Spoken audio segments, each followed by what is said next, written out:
belangrijkste nieuws uit Curaçao in het Nederland. Access Journaal, vers van de pers.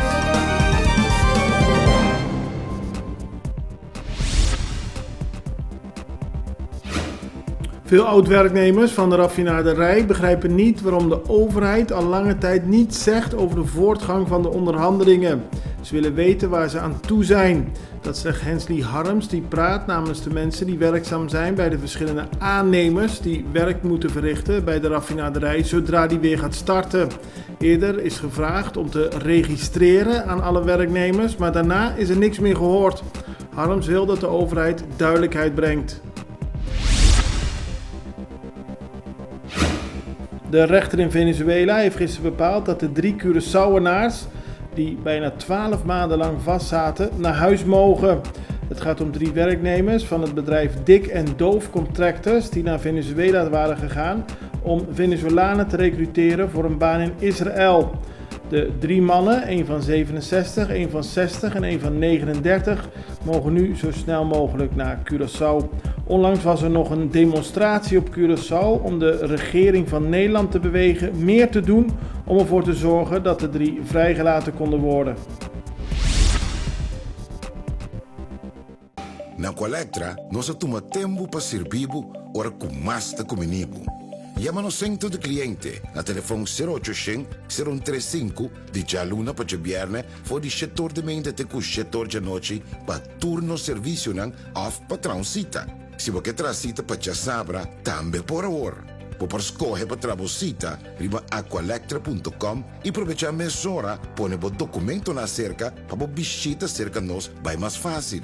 Sim, Aqualectra, seu centro de cliente, está claro para servir na momento que você come a bo.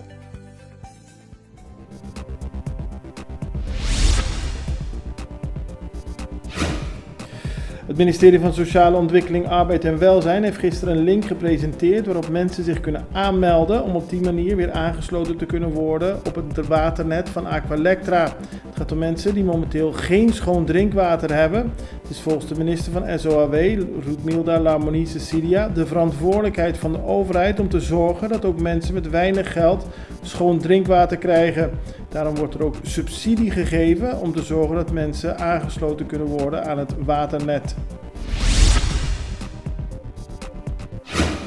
Ombudsmannen van het Koninkrijk kwamen gisteren bijeen om te praten over armoede in het Koninkrijk. En volgens de Curaçaose ombudsman Kersley Consintion heeft armoede niet alleen te maken met geld, maar ook met mentaliteit.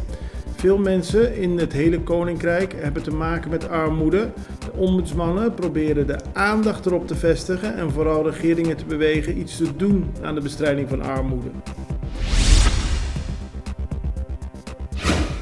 Op de voorpagina van de Extra foto's van de African Giant Snail. Dit type slak komt veel voor in het kabouterbos. 3 weken geleden heeft de overheid een waarschuwing uit laten gaan dat mensen de slakken niet moeten aanraken. Maar door het regenachtige weer van de afgelopen weken hebben de slakken zich enorm snel vermenigvuldigd. Vooral in het gebied rond het kabouterbos. De politie kreeg gisteren een melding van wilde honden in Sirumahuma. Bij de weg naar de meteorologische dienst trof de politie enkele honden aan. Toen de agenten uitstapten werden ze aangevallen door de honden en uiteindelijk hebben de beesten ook een band van de politieauto kapot gebeten. De honden zijn in beslag genomen.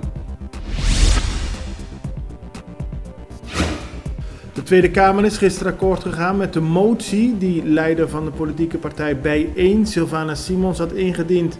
In de motie wordt de Nederlandse regering opgeroepen ervoor te zorgen dat er in het onderwijs in Nederland meer aandacht is voor vrijheidsstrijders en mensen die in opstand zijn gekomen tegen het koloniale regime van Nederland.